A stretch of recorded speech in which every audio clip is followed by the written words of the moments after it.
Arizona basketball, I believe, should have, I believe that they're squarely back in that number one line. A lot of people say, well, they have these flaws, they have this flaw. If you watch college basketball, you're going to understand that every single team has flaws. Every single team out there has flaws. And look at Arizona's resume at this point. You beat Duke in McHale. Alabama now is a very good win. Wisconsin was fake good, but you still beat them. You got some quad one wins this weekend as well. If Arizona takes care of business, I believe they're squarely looking at the number one seed out west, William.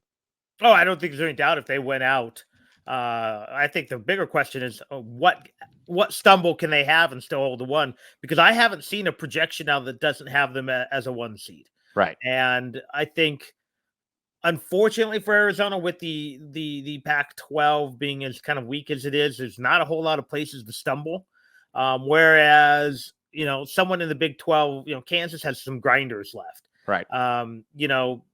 Purdue has some grinders left, even though they may be false grinders. But so there's still places to stumble. Whereas Arizona, yeah, for sure, Arizona's going to be the favorite every game they play until March.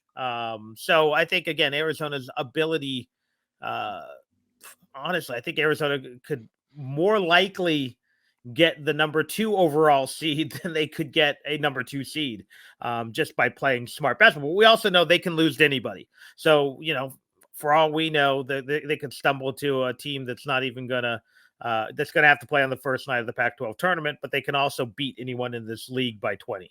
Well, I think that's what's exciting too about the Colorado game is that Arizona gave a full effort there. And I think that's what's, there's games where you just kind of wonder where exactly is the effort. Stanford was one of those games. Obviously, Oregon State was one of those as well. This was a total, again, this is what a number one seed looks like. When Arizona is fully engaged from start to finish, I don't know that there's a team in the country that has a higher upside than the Cats.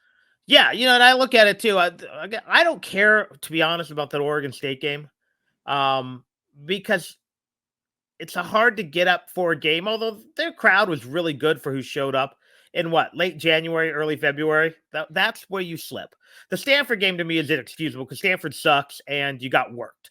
But to lose to a scrappy Oregon State team which was their Super Bowl, they had 3,000 people, 4,000, which is really big for them. And the kid hit a ballsy shot. I don't care. Stanford sucks. Stanford, you shouldn't lose. And the rest of them, again, Washington State's not a bad team, and you lost in Pullman. I think Washington State's good. Are they the second best team in the Pac-12 conference? Yeah, I mean, they're the only sure thing left in the conference to get. I mean, this could be a 2-bid league. How weird is that? Yeah. So again, Stanford's the one you're like, there's no excuse because it was early. You should be getting geeked up for Pac-12 play.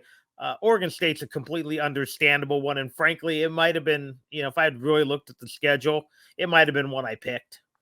All right. Now with Arizona, though, like I said, when they play like that, they check off every box. Mr. Tyler Warden, great name.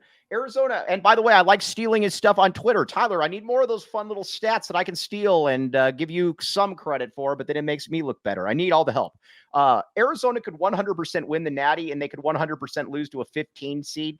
They play like they did against Colorado, and it's the former. They play like they did. Yeah, I mean, I get what he's saying, man. It just you and I said this a week ago, and a couple of people blasted us. By the way, I said they could win a national championship, but they could lose in the first round and anything in between.